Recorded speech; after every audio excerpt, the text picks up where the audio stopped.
Hello,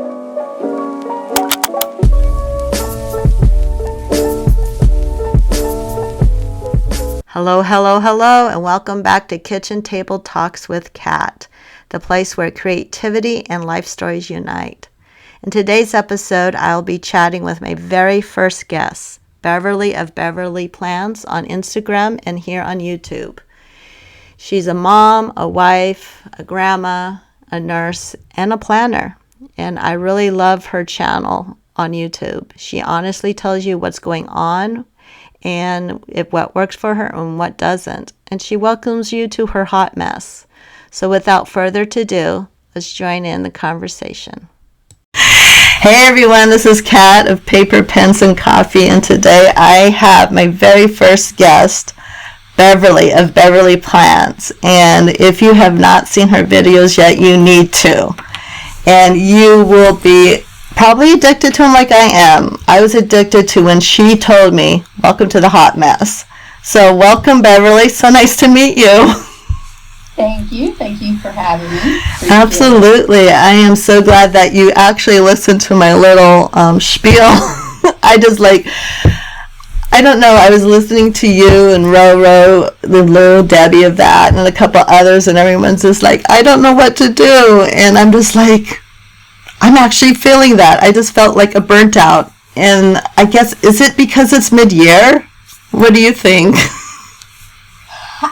I think mid-year. I think the seasons bring on a lot of change for everybody. Kids are leaving school. I mean, that's a big one. You see that a lot. It's a big drive. But I think seasons change and people change and, our lives change.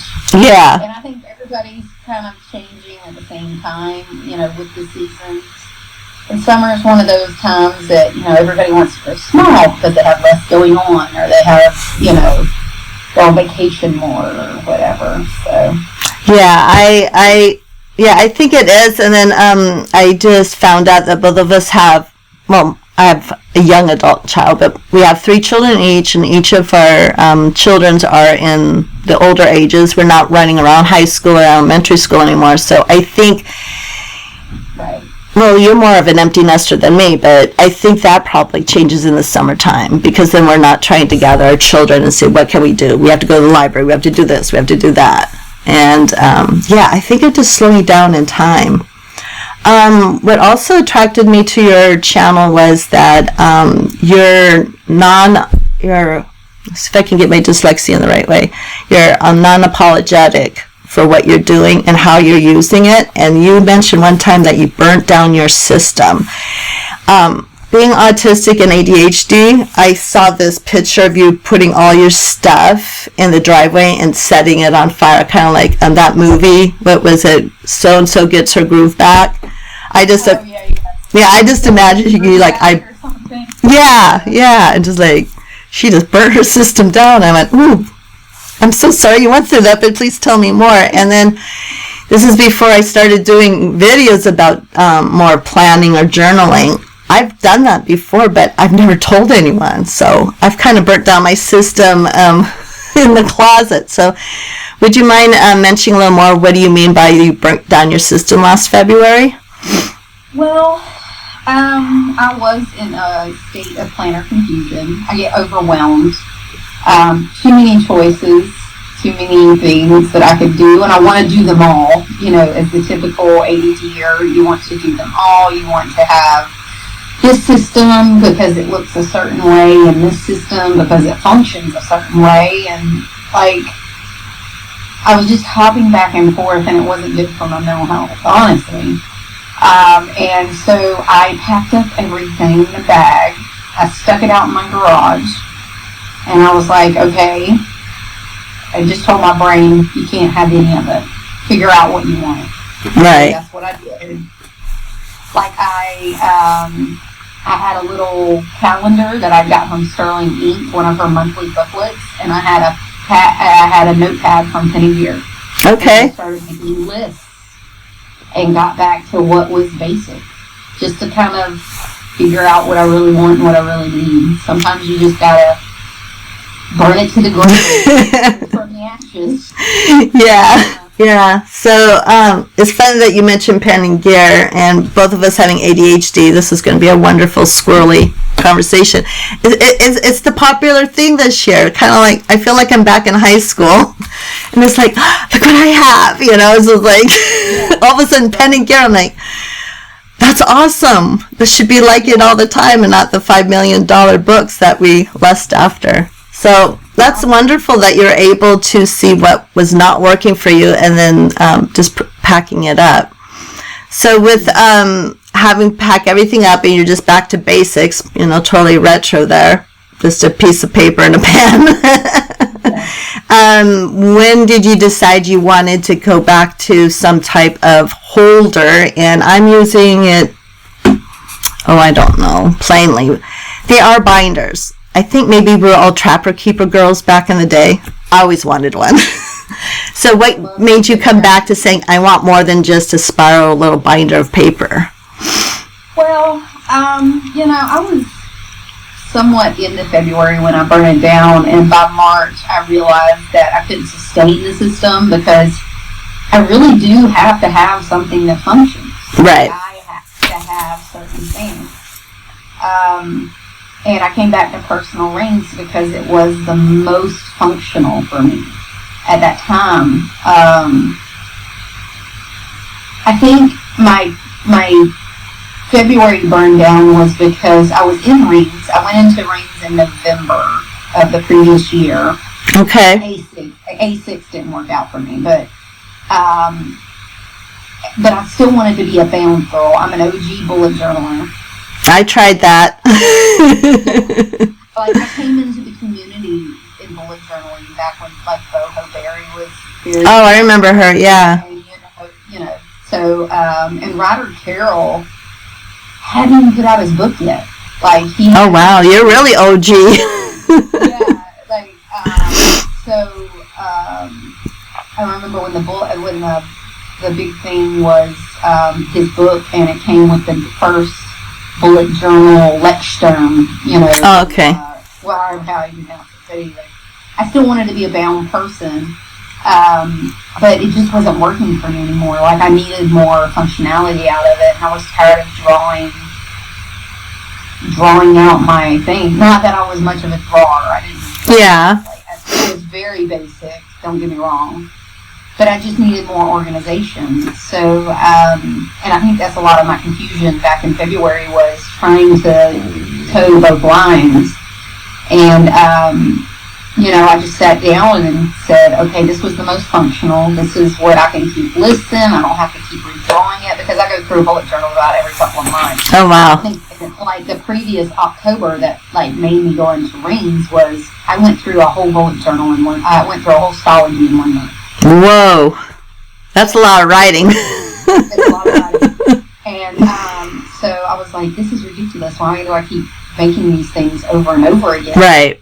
And so that's how I ended up in rings. And this is the longest I've been in rings. Okay. Yeah, I'm way before time.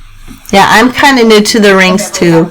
Okay, with the bound book. Yeah, I'm kind of used to it. I'm new to it too. And then Seaweed Kisses let out the cat out of the bag about the little, they're not the authentic leather ones, but the ones that Home Goods was doing. Because I had A5 ones, I'm talking like an expert now, but anyways, they're little A5 ones, and the rings weren't too big. I was using them for crafting. I belonged to a group where we did a page every month and stuff, and I'd put it in there. You couldn't put much. So I've destroyed one of them, and I put the rings into something else. And then I was always a bound book too. I tried the bullet journaling myself. I have a couple of those Lustrum ones, but I ended up doing it as a Happy Mail catch-all. Yeah, I didn't know about Instagram until 2019. I'm always late to the game. It's like, oh, what's that? So I was in a Facebook group like a year before the dreaded 2020s, and I had all these pen pals. Excuse me. And so I would just drop, like, so-and-so wrote me this letter, and I sent this out. So-and-so wrote me this letter, and I went out. Here, I'll show you real quick the, and then I love paper and pens, of course, but I never finished this. And now that, and I've done it before, and you've talked about how you just take paper out of one thing and use it for something else. So this is what it looks like. I know our audience is not going to see it, but it just has all this washi tape all over the cover. And these are from Happy Mail things. And so then I would do like that. I would write November, and I'd write who wrote me stuff. And if I really like the cards, I would, stick them in there. Yeah. And, memory keeper journal. Yeah, and I kept doing it until about 2021. It says May 2021, and I have about an inch worth of paper that was just sitting here. Like, what did you do? No. So yeah, I've always been a bound book, but like you, drawing out things or having to rip it out and tearing it, and then I got another one saying, I'll just start all over again. It's up there too on the shelf. But don't get me wrong, I do like bound books now just for like journaling. I've come to the conclusion of that because I've been trying to do journaling in my rings, but I run out of room real quick. Yeah. And then I think you have spoke about it, and some other people have spoken about it, of like archiving. And so is it important enough to keep, on our shelf, or we just like toss it? So do you have any specific things that you do that you keep that are really, really important to you? Or once the month is over, do you just like take it out of your rings, toss it, and start over again? So, historically with the bound books, I archive them on a shelf somewhere until I so in the past, I never really was a memory keeper. Okay. I was never a scrapbooker. I was never one of those people. I'm not a huge journaler. It hits me now. I've journaled more this year, or this year and last year, due to my mental health than anything. Okay. But last year, the year before, I started memory keeping in my Hobonichi weeks. I've always had a Hobonichi weeks. I just kept it in my purse. Right. And I used it as a calendar, not really anything big. I didn't use it on a daily basis. I always use astrology or Sturm, or I love me a good Luna. But that paper is amazing. But last year I memory kept in all of my astrology weeks that I had made. So I kept all those. I think in 2021 I went through a decluttering and minimizing and I threw them all out. Oh.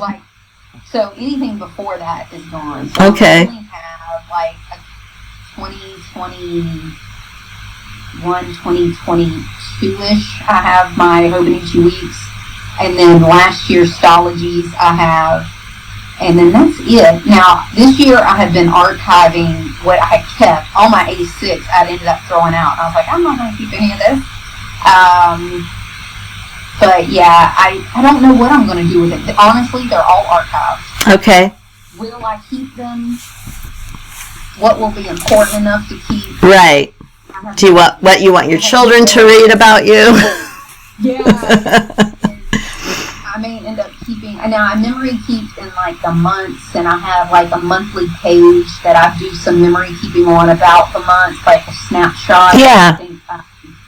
I think me, Mama Plans, Deanna over there started it, and I don't remember who started it. Somebody did, and they just did a snapshot of the month. I know she has an insert that you can do it with, but and then put some pictures on it, and I've been doing that. Okay. And my months I will probably end up keeping, just because it keeps a record of kind of our cookouts and our activities with our family, and kind of what our months, what it looked like. Weeks and days are up for debate. We'll see how it goes. Yeah, I hear you. Okay, yeah. I'm an OG scrapper, and my head couldn't wrap around the 12 by 12 page at first. I got binders and sleeves, and I would put, I was able to afford pictures at Costco. Thank you, Costco, for stopping that. I really appreciate that. I would collect it all, and then I was very orderly. I would put, I had one for each of my children, and then I had a family one, just the holidays. And then eventually someone said, well, 12 by 12, you get more on it. Well, the majority of the women that I hung out with, it was all due days and like one photo. And I'm like, why? I'm going to put 4 or 5 photos. I'm going to cut them down like, back in the 80s and 70s when we would, get that scary glue and put it on a piece of paper and then peel off 2 days later. So I eventually moved to it, and then kind of an unfortunate, I still have it all, but I stopped doing it. My first husband passed from his cancer in 2014.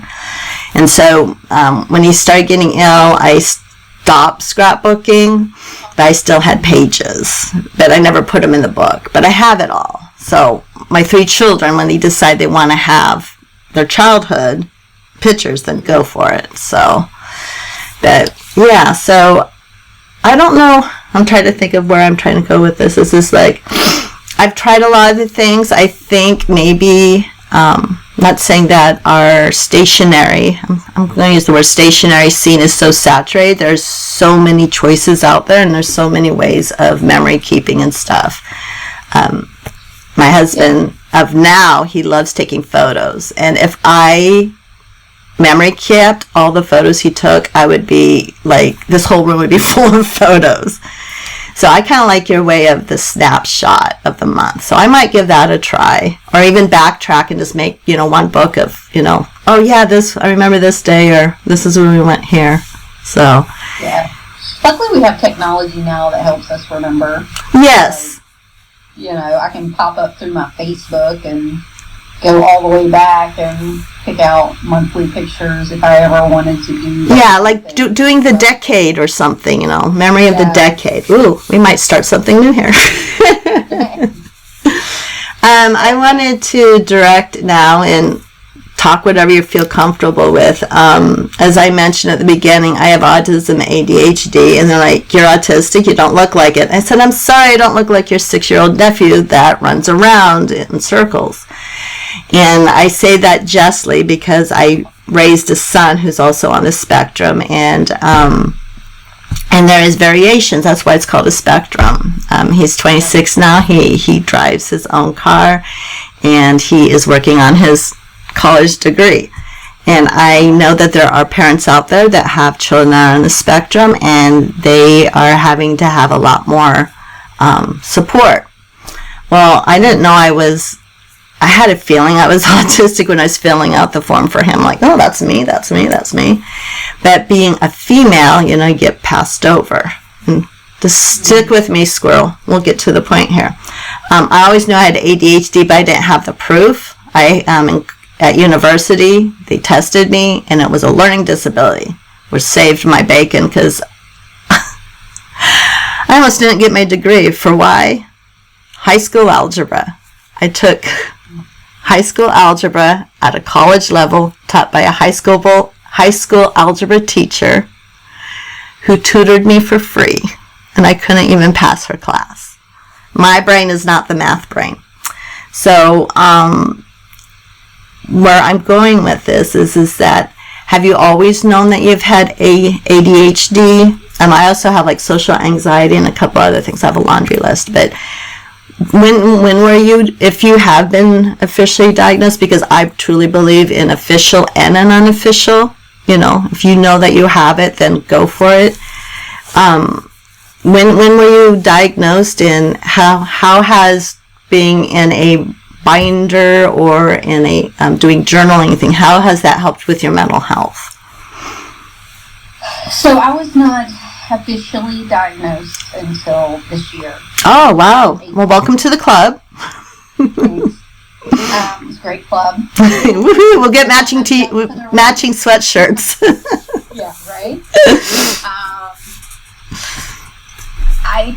I thought I did back when my son was diagnosed with ADHD back in middle school. Okay. And it was pretty obvious. And I was kind of like you. I was like, well, he just acts like me. It's fine. But I think ADD in girls is a little different than Mm-hmm. So he was where he has ADHD. Mine is just ADD. I also have type A and OCD. Okay. And I had a good dose of anxiety. But I was not your typical ADDer. I was an overachiever. Mine came out as overachiever. Okay. So I was always trying to be the top in the class, be this, be that, to overcompensate. Right. You saw someone do something like, I can do that, and better. And better. Yeah, so mine wasn't as obvious, but looking back, I can see hyperfixation. I can see I don't do well with detail. I can see I was an adult before I realized other people don't have a running background in their brain. Like there's right. a quiet brain. Like how do you do that? Where does that come from? Tell me, Obi-Wan. Yes. Where can I get that? Around you and not have things running through your brain constantly. Yes. Like I remember it way back. But mine really came out this past year when I went into perimenopause. It exacerbated the symptoms and it was unmanageable anymore. So that's when I really got officially diagnosed because all those traits came out and like I couldn't deal with them. And I think my binder is as far as my ADD. I've had a planner since there was a planner. Right. And, like you talk about prepper keepers. I remember drawing a calendar and a study schedule in my binder. Oh, that's so cool. I was the person that when the teacher handed out like handouts, I would hole punch them and put them. Yes, I did that too. Yeah, like I was not. I used those tools. I learned a long time ago how to function with it because I had no choice but to. Girls weren't diagnosed, like you said, with ADD back in the day. It wasn't thought that girls could even have ADD or autism. There wasn't a thought. Yeah.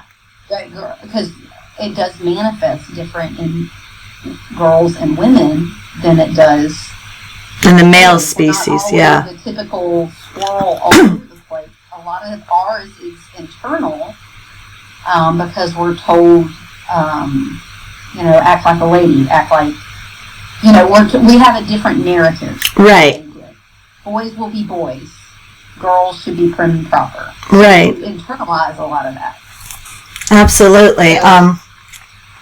So we get a different outcome than other people. So a lot of women are being diagnosed late in life, or girls are diagnosed late because, we do overcompensate. It comes out as, type A personality. Yeah. We're an overachiever. We're an overthinker. We're an over... Oh, stop so worrying. Yeah, it comes out as anxiety or an eating disorder or things like that we have issues with. Yeah. But my planner helps me because if I didn't have a place to put all the lists and thoughts in my head, I would explode. Like they would just come spilling out all over the place. Probably in the wrong form. Right. You know what I mean? Yeah. It could be. Yeah. I mean, you could be something of anything that people would hurt themselves in some way. Of like you just mentioned, eating disorders and other horrible things that unfortunately people go through. It could be relationships that could be affected. It could be business relationships or jobs. Absolutely. Yeah. So it helps me journal intrusive thoughts. It helps me journal like running thoughts. I never realized that other people don't get stuck on things, like a squirrel with a nut and just Yep. until you bury it. Like my brain does that. I didn't realize other people didn't do that. Yeah, my husband of now, I've known him since 2010, and then we socialized in 2014 and got married in 2018. And he has ADHD also, so we're great. So of focusing, as you notice, I use the word SO twice. We've come up with, that's our code word. We have to say so. And I forget who else. I think I was DMing someone on over on Instagram about this, because they like, I just don't know how to focus, or I'm supposed to talk to someone. Da, da, da. I said, use a code. If I say so, and then say Beverly, da, da, da, then you're like, oh, she said the word so. I need to focus on, the next couple sentences. And so that's, because we'll chit chat, but if it's something important, we'll go, so. And he's a list maker too.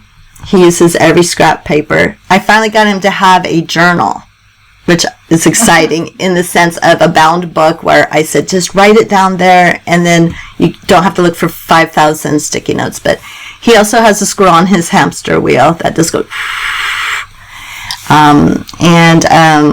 He sent me this photo, I guess GIF, or however you want to say it, and it was this stick figure, and it was just all these colors coming out of the back of the character's head. He goes, "This is me," and in a way it made me sad, but at the same time I get it. It's just like you said, you would just explode.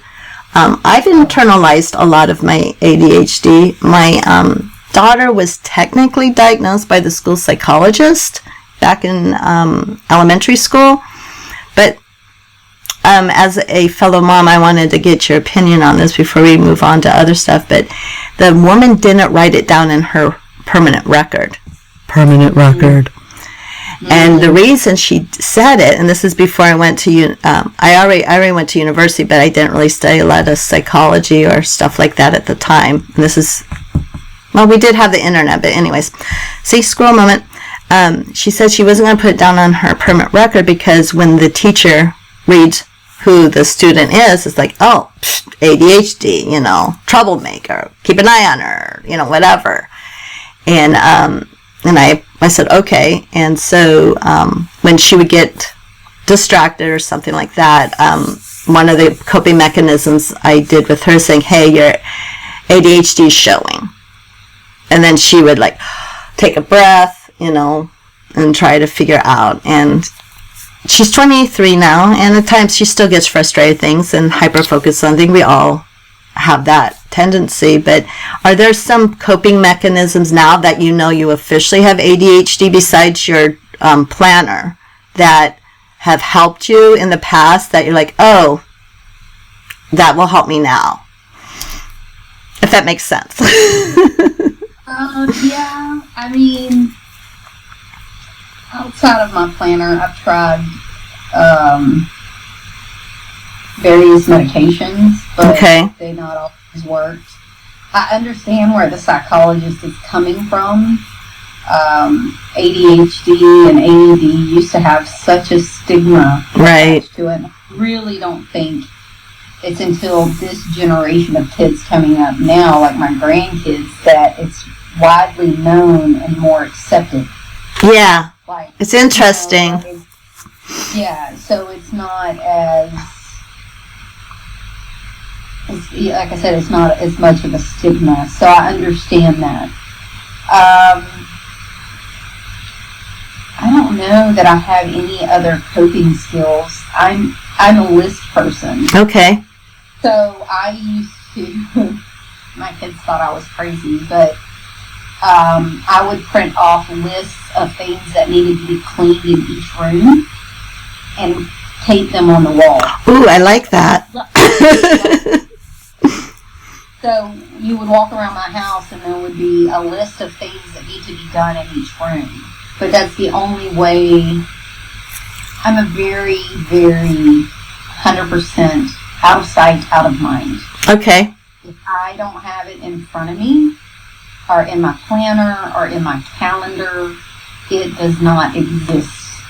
All right. I just don't think about it. It can be on my phone. It still doesn't exist. True. You know, like, I tried, like, Tic-Tac and some other apps. Yeah. To help, but that's, I can take it or leave it. I can or ignore it.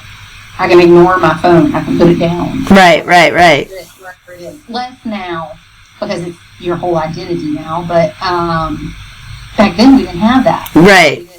I come up at a time when we didn't have any of it. We needed that. Even when my kids were small. And then, even when my kids were small, I might not have had a planner, because I was too busy working and raising kids, but and the planner community was not what it was. I had like one of those little monthly calendars you put in your purse, and it's just oh yeah. You know, write everything down. But at our house, I had a huge calendar on the wall, and like it would have each person's practice time and what grandparent is going to that practice. Okay. Like, because I had 3 kids and they were all in 3 different teams. So one grandparent would go to this kid's game and one grandparent would go to this kid's game, and then the following week we would switch it up so everybody got to see everybody play. Oh, that's nice. You know. So, and this one would be playing on this field, and this one would be playing on that field, and we had to, coordinate all of that, and it was on a big calendar. It was the only way I knew how to do it. Like, that's what we did. And I had a mom's calendar. Did you ever get those? I think I got it like at the Hallmark store. It was like $5 million, but yeah, it was like, and it was really long. Section for each kid. Yeah. Yes, they had each column, and then I even with my first, I was like, I can do this. And then when number 2 came along, I went, okay, we need a little structure here. So like you, I had a big thing for my kids. I don't know where I got it, but it was like a gong of a deal, and I color coded my kids, and to this day they're still color coded. My eldest is green. Oh, wait, no. My eldest is blue, my daughter is green, and my youngest is orange, because that's his favorite color. And to the point where they grew up in Arizona, they would have the dollar movies during the summertime. Oh, yeah. Okay, I don't know if you ever experienced that. And you would line up, and it's like going to a Macy's day sale or something. You line up with the kids, and then when they get old enough, you trust them. You run to the theater with everyone else. You grab the chairs, and you just spread your bodies out, and I'll go get the popcorn. So I would save up, because we're beans and rice and beans at this time. I'd save up, get the biggest popcorn, get the refill drink, because I don't drink soda, but you have to treat your kids. And so I get the largest soda with a refill cup, and that'd be $1 every time. And they're like, guys didn't think this out. And so I get the biggest popcorn, which would be a free refill the next time. So it only cost me $1 for the refill of the Coke. Then I would go in there, and I'd pull out my Mary Poppins bag, and I'd have each of these colored bowls. I'd pour in the popcorn, and then I'd have their little colored cups, and I'd take the soda and pour it a little in each. Like, if you spill the soda, too bad. Yeah. So color coded that, and then on the calendar, I would color code everyone. Like, okay, you have this practice, you have this school play, or whatever was going on. So yeah. It just makes logic sense. The world needs to be color coded.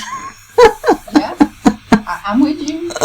We went to a dry erase board one time, and I got so obsessive with it, I would change it like every week. Oh no! Like it would. I was like, this is crazy. What are you doing? I didn't realize it at the time. I mean, like, it was chaos. Like, yeah. Back now, I was like, I don't know how we did it. Yeah, I 2 of us and 3 of them, we were outnumbered. Exactly.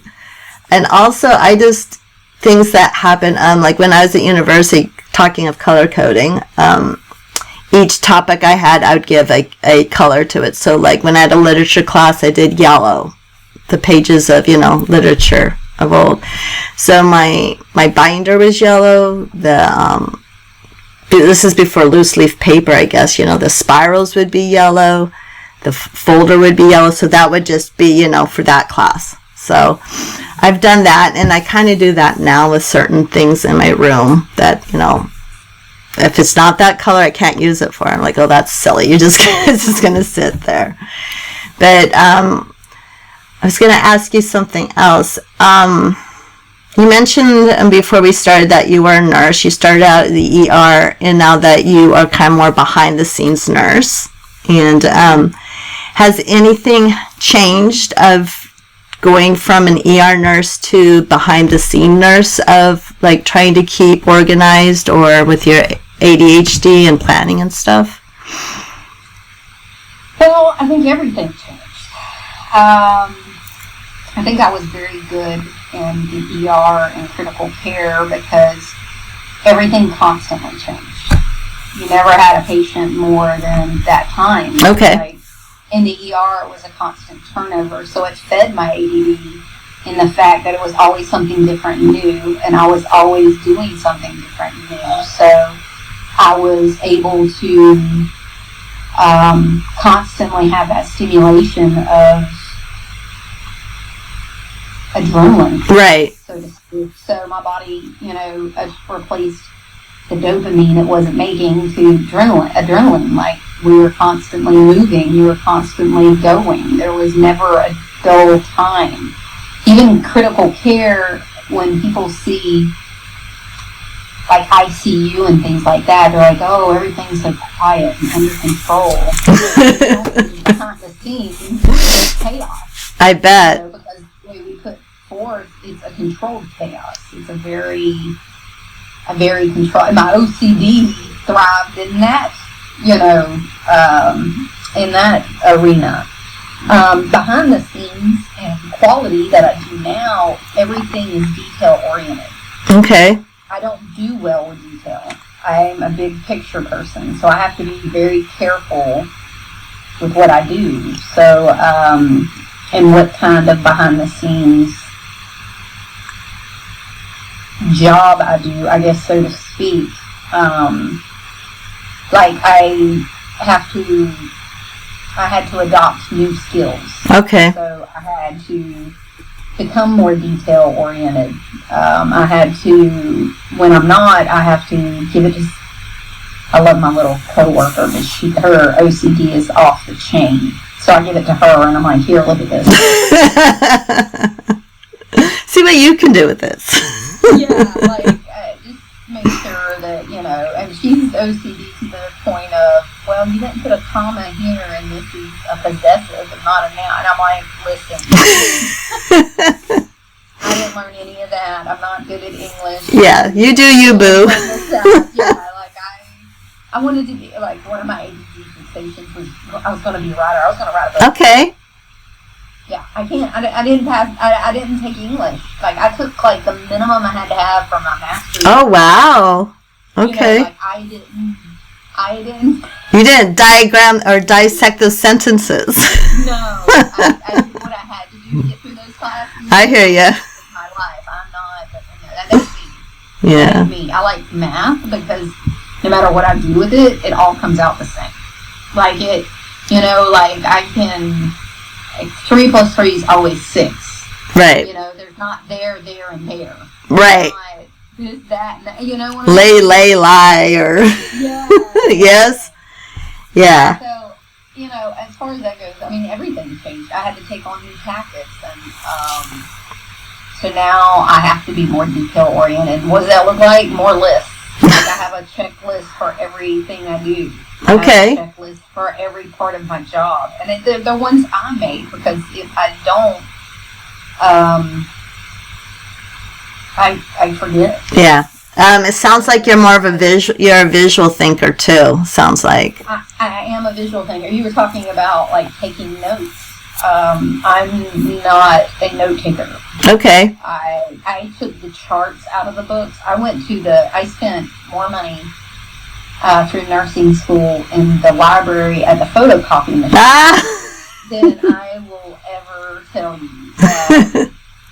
Because I would take, like, the chart that lists all the like top things, you know, or if a chart was really important, I would photocopy it, and then I would like highlight only the top things, and that's how I learned. And I'm also a visual learner in the fact that I can remember that that's on page 22 in the third paragraph on the second sentence.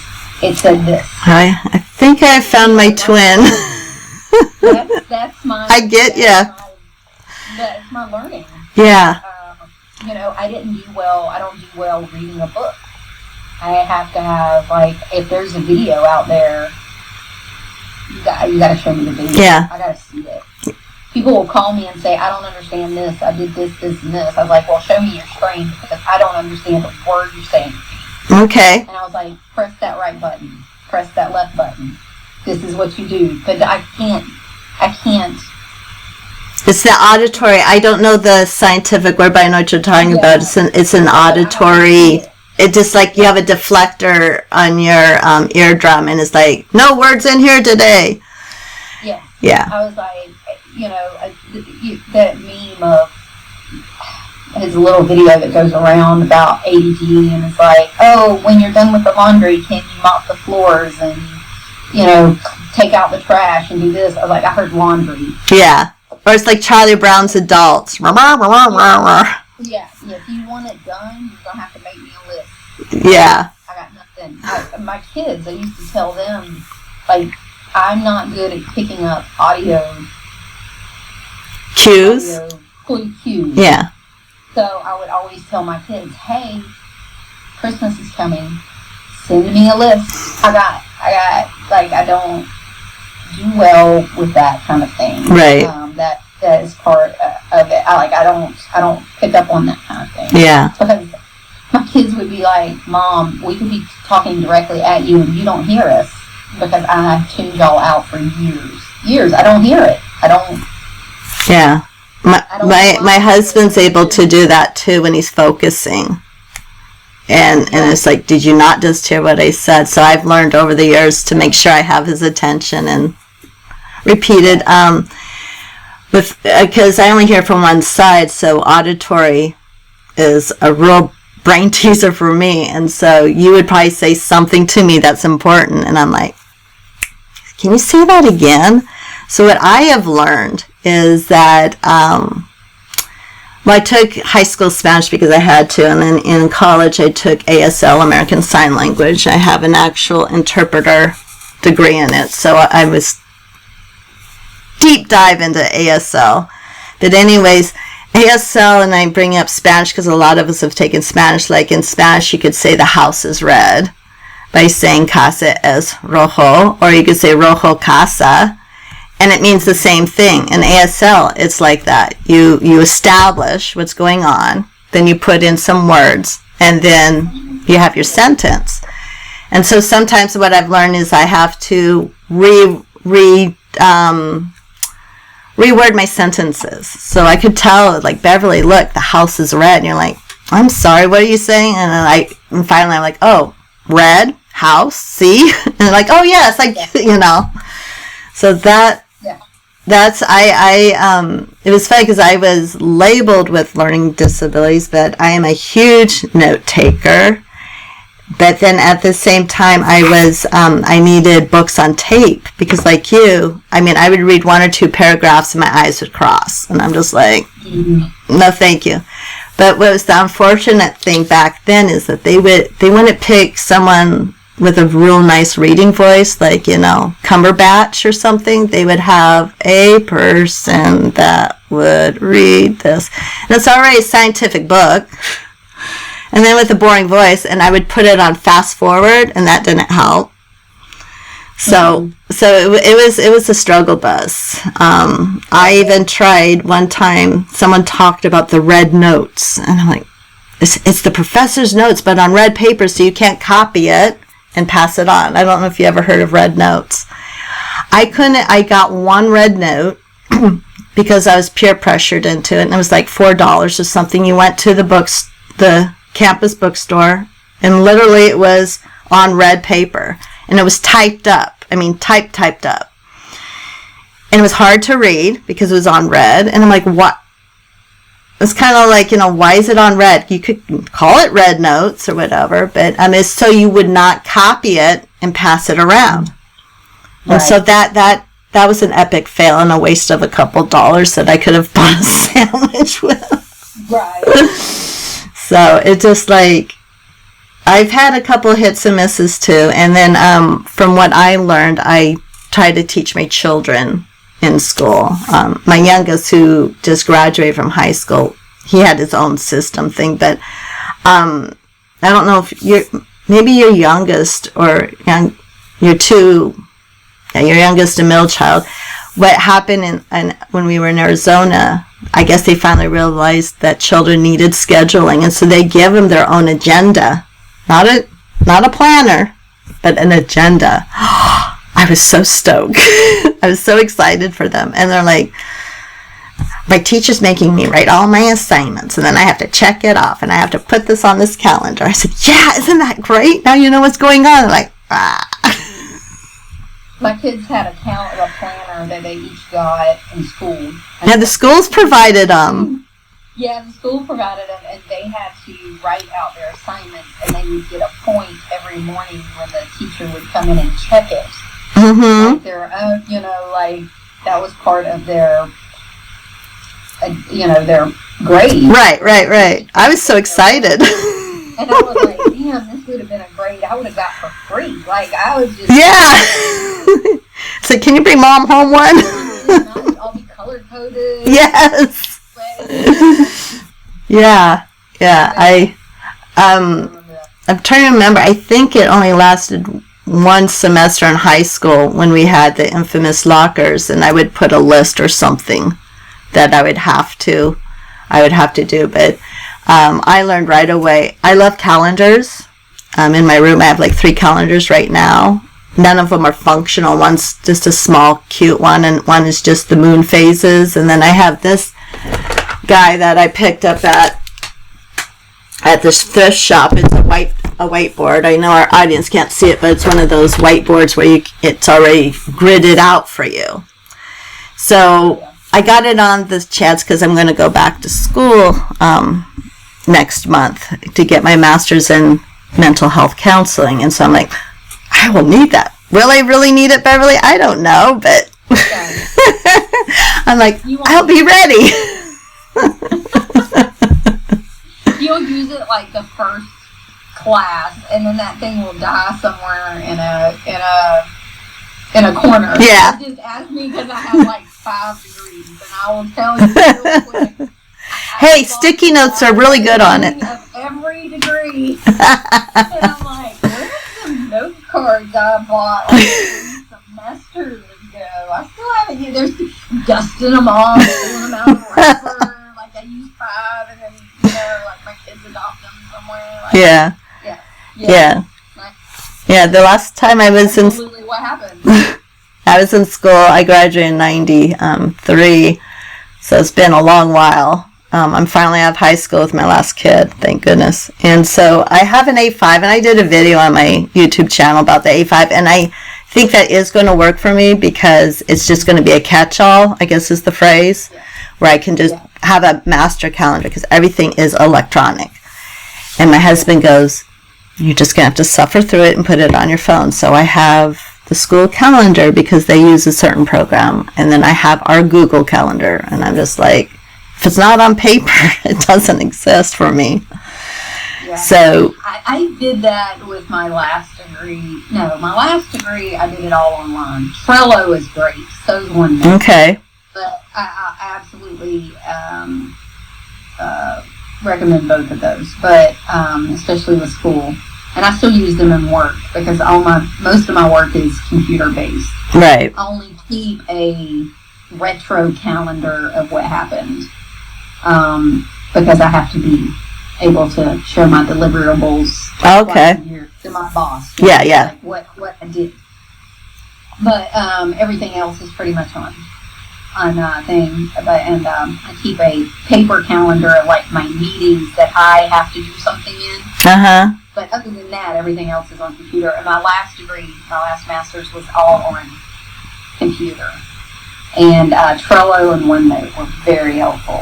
Yeah, I've tried OneNote, and I'm like, I like paper, but I know I'll have to bring my laptop like for testing days or whatever like that. But I'm like, I have to write it down and there are scientific studies out there, writing it down sticks in your brain quicker instead of just staring at a screen.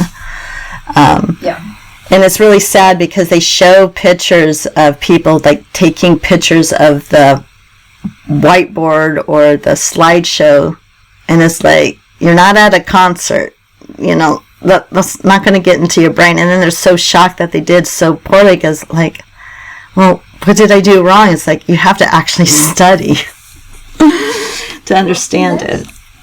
Not everybody, because let me tell you, I would show up to study groups, but that's the way I learned. Like, I would show up to study groups and they'd be like, where's your book and stuff? I'm not here to listen to y'all. Like, just listening to them study, and like, we had this study group that met twice a week, somebody's house. It was always somebody's house. And we would get there and there would be a group of like 7 or 8 of us, and they would ask questions. Okay. They would take questions out of the notes or the lecture or whatever. And this is back when I was getting my nursing degree. Because all you do for nursing is full-time nursing job is school. Right. And so we would always ask questions and somebody would answer, or we would talk about it. And I would just show up and listen. Oh, wow. I would sit on somebody's couch and just listen to the questions, but that's how I learned. There is no other. Hey, if that works for you. Yeah, like, I'm the person that took pictures of the board. Like, I would beg my nursing professors to please print off the slides. Like, please print off the slides, and I would go through and I would highlight like the top, and I would make one big study sheet, like on an A4. Okay. A4 or 2 8.5 by 11, depending on the class. Like, chemistry was 2 8.5 by 11. But I would put all the notes on there, and then that's what I would study. And then when I'm in the test, I can remember, this was on the top right corner, and it was this formula here. Like, I can see. Oh, that's awesome. Visual eidetic, eidetic learner. So that's the only way I learned. Like, writing it over and over did nothing for me. Yeah, I had to do that. Now, over and over, like a practice test. Right. Practice test.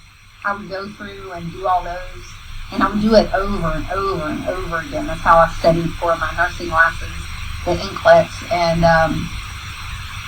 that's the only way I learned. Like, I could not write it down all the time. I mean, I made big notes, but not like some people take notes and like write it down over and over. Oh yeah, no, I'm a one note taker type of thing, but yeah.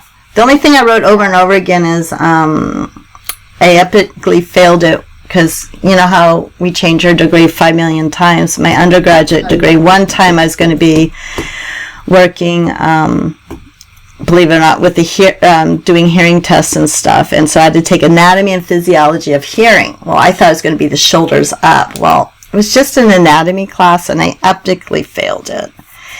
And I just couldn't memorize everything that they wanted us to do. Well, then 2010, my eldest and I are survivors of a T-bone rollover accident. And through my recovery, luckily none of us, he walked away like with nothing, and thank goodness where he was sitting. Long and short of it, if he sat in his regular seat, it would have been really sad. So anyways, my recovery through going to a chiropractor, he would do acupuncture on me, and then once I would let anyone touch my body, massage, and that cut my healing time in half. And so I'm like, I need to do something. I want to do something, because all my kids my youngest was about to go into kindergarten, and I'm just like, I need to do something. So I went to massage school. Like, why not? And what caught me is that I didn't have to take a big test at the end. And because when you got your degree and your certification, that was your that was your license, but then it was up to you, to take the CEUs to keep it up. And so, I'm like putting myself through this again. Well, luckily I had the time, so I would have to write the bones over and over again. But I got myself a little skeleton, and then I would label the skeleton, and I'd carry him around with me. And that's the only time I had to like be repetitive. But then I would make up little acronyms or something. Alice ate purple ice cream, to remember the thing. Yeah. And I was one of the older students in the class, and they're like, well, what's this? And I said, well, Alice eats purple ice cream. And they're like, what? And I'm like, okay, never mind. But I like how you mentioned also how you would copy things from the book, because I used to do that too. But then in the massage school, it was a technique class. Now, if you're going to teach a technique class, why don't you have a little booklet with visuals of those techniques? There was nothing. And I was in tears because I keep my heart on the sleeve. And if I get frustrated and stuff, I have a total breakdown. This is before I knew I had autism, and it was a meltdown.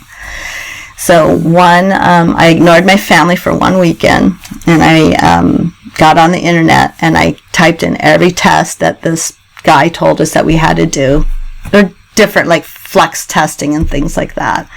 And I would copy the picture, and I made my own booklet. So the next class I was ready, and everything was tabbed. Debbie would be really happy about it. Every page was tabbed, and he goes, we're going to do such and such test. I opened my book, and all the, like, where did you get that? Is that for sale? I said, no, I made this. And they're like, oh. And I'm like, he's not providing us anything. And that was my one chief complaint of the whole program, because we had textbooks and other visual things everywhere else. But this one where you're supposed to do, like one of them was thumbs up, 7-up type of thing. You would extend your arm and then, try to push the arm down. And if you could push it down, it meant certain things. And I'm just like, why not? But they never changed it. I thought maybe they would take my, my booklet and publish it. But I noticed in your last video how you were saying that you took things out that were kind of creative, or, that dopamine hit. Besides putting cute things in and out of your planner thing, do you do any other activity of creativity? Like myself, I do paintings and drawings and knitting and etc. No, I can't. I have half a knitted book sleeve or a planner pouch. Okay. Bedside table.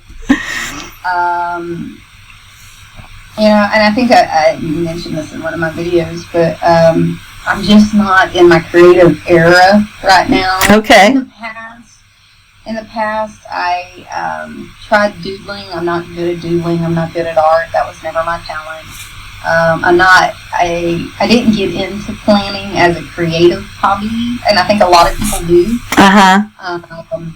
But I was not that person. That just wasn't who I am. I was never the person that watercolored on their paper. I was never the person that did that kind of thing, because I never did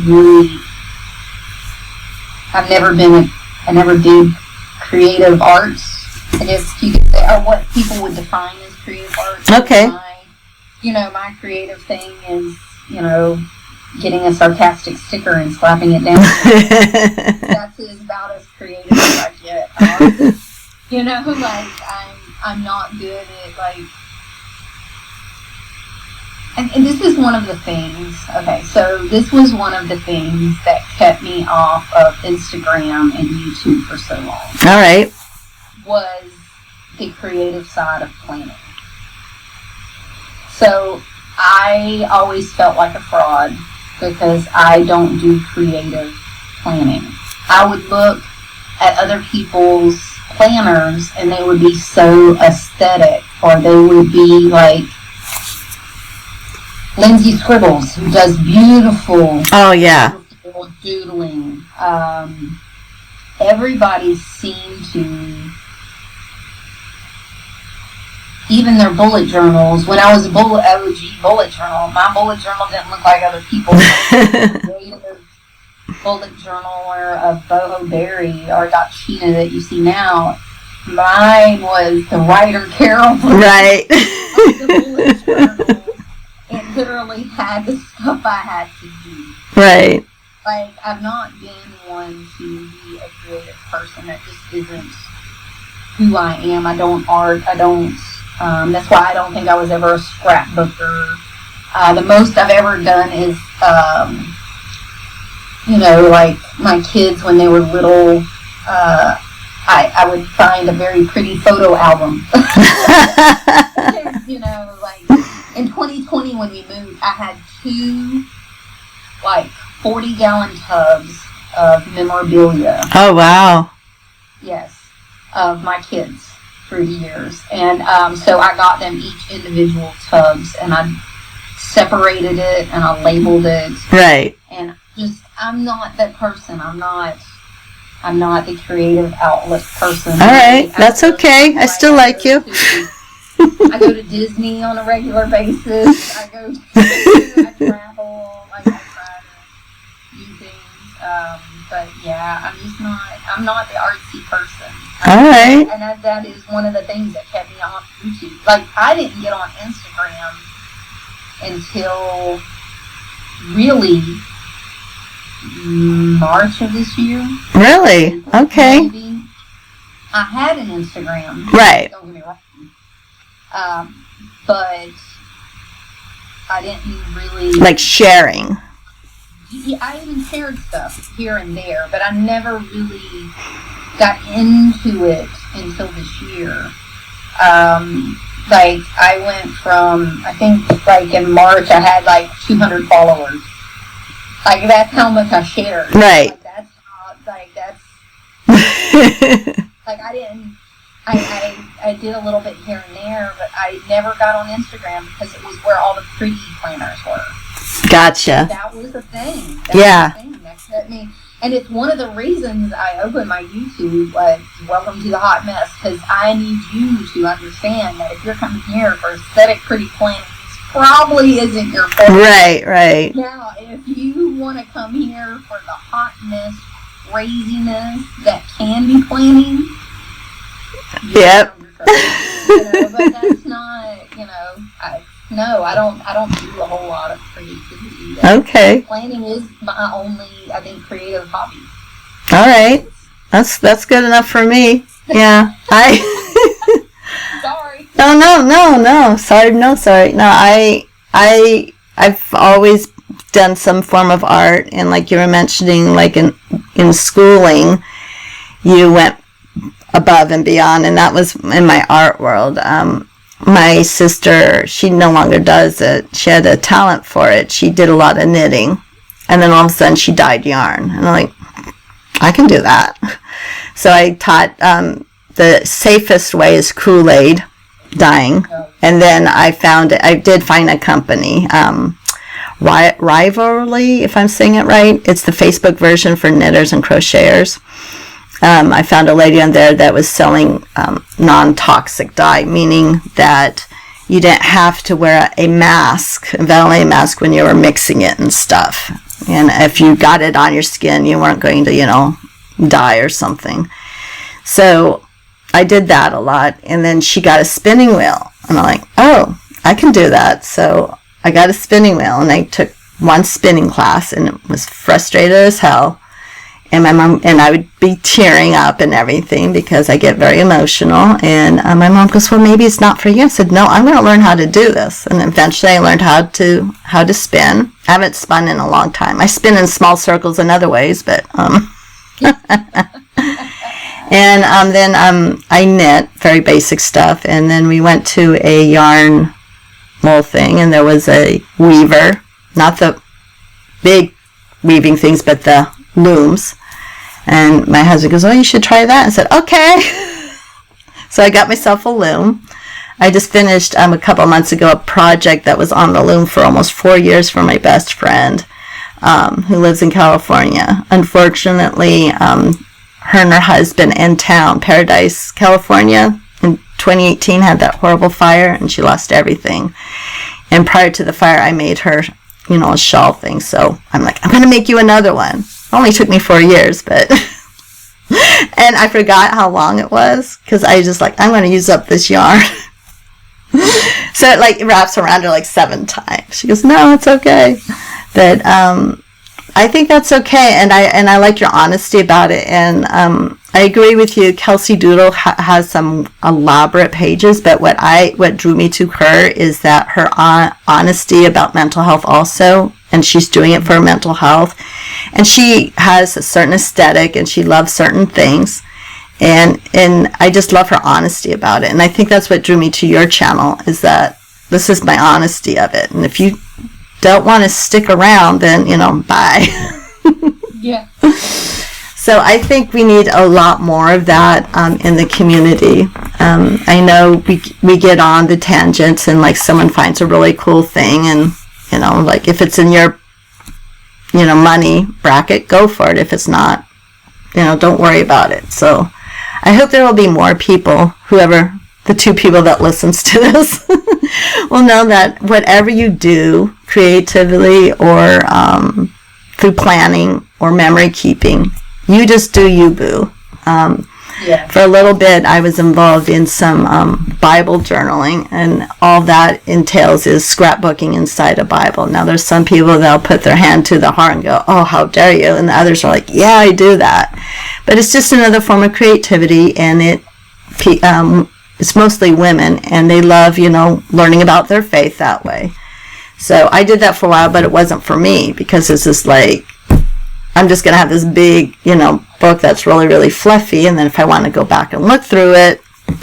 So, but there's some beautiful Bible journalers out there that do wonderful things. But I'm trying to come to a conclusion, because we've spoken for over an hour. Trying to think of anything else. Let's see. Since you're my first guest, I'll probably do some silly conclusion questions. So, let's see. Pretend that there's no spending limit. Someone comes like, Beverly, what is the one thing that you need, like, through your planning? What would it be? Like, it doesn't matter if it costs $2 or $10,000. What would be that one thing that, like, this is what I would like to have or try? I don't know. I've tried it all. Obinichi, tried everything.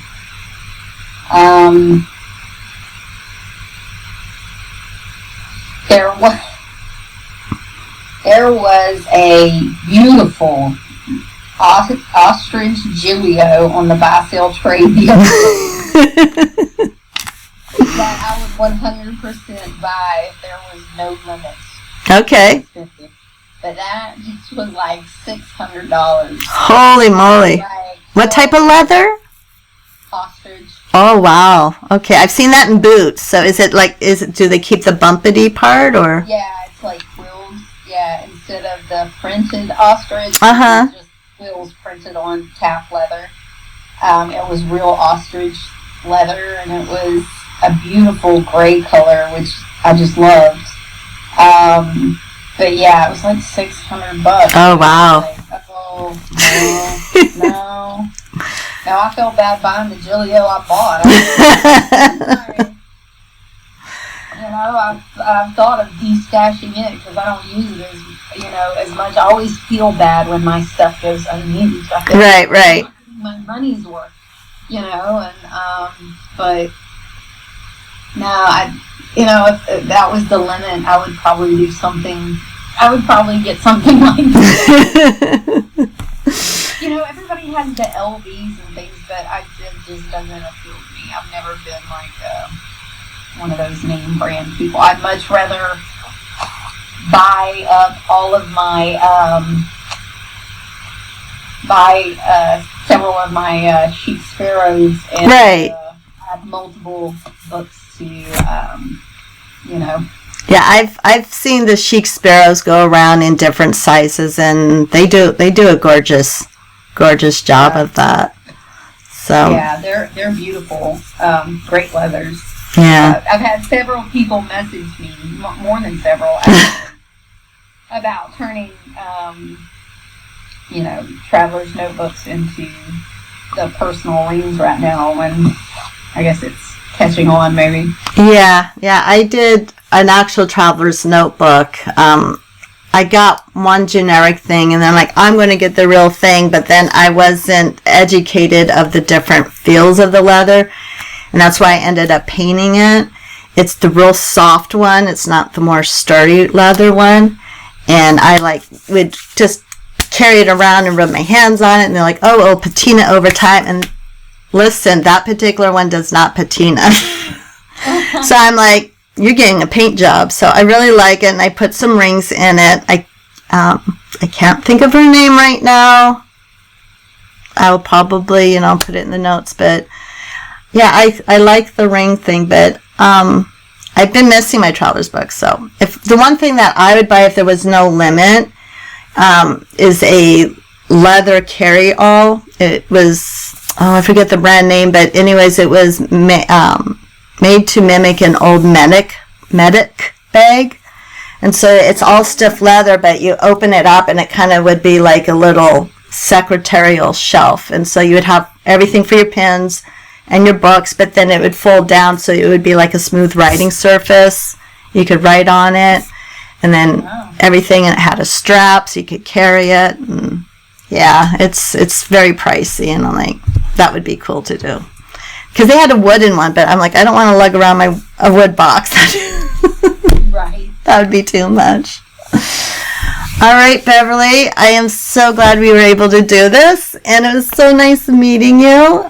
And I will talk to you later.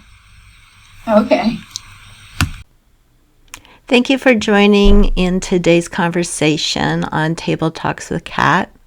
If you're interested in being a guest on my podcast, please DM me over on Instagram, and I will be able to set up a time for us to chit chat. Thank you once again. I'll catch you on the next one.